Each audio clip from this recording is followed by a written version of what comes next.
Қайырлы күн. Бүгін сіздермен қысқа осындай қайнатылмайтын, банкіға құюды қажет етпейтін огонек дайындаймыз. Баклажкаға да сақтауға болады.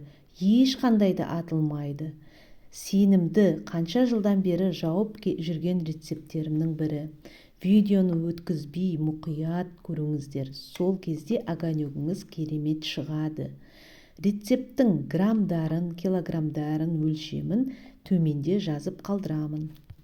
Таразыдан өлшеп алған қызанағымызды жуып, тазалап, керек емес жерін алып дайындап аламыз.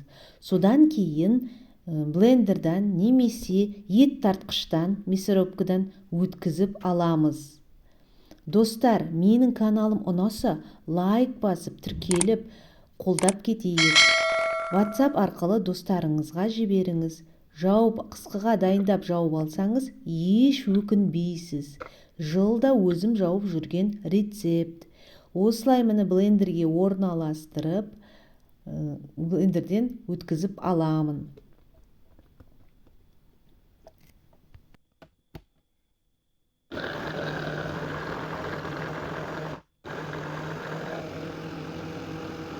Міне, осылай дайындап алдық. Келесі кезекте ащы бұрышымызды алып, ащы бұрышымыз көп болып кетпесін.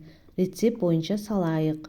Және сарымсағымызды алып, оны да блендердан немесе ет тартқыштан өткізіп аламыз. Міне қызанағымыздың шырыны, соның үстіне тартылған ащы бұрышымызбен сарымсағымызды саламыз. Салғаннан кейін қасығымызбен араластырып жібереміз. Ары қарай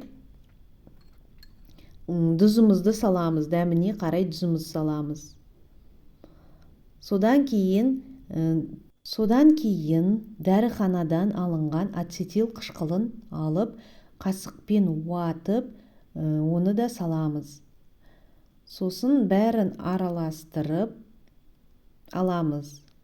Мұқият араластырамыз. Ацетил қышқылын 1 литрге деп санаймыз. Осылай 1 литрге 1 таблетка ретінде санаймыз.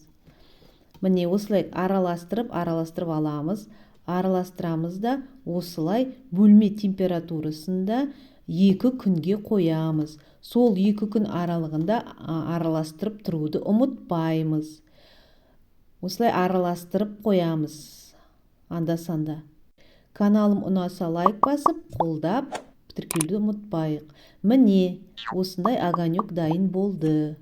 Енді жуылып тұрған баклажкаларыңызге құйып сақтауға болады.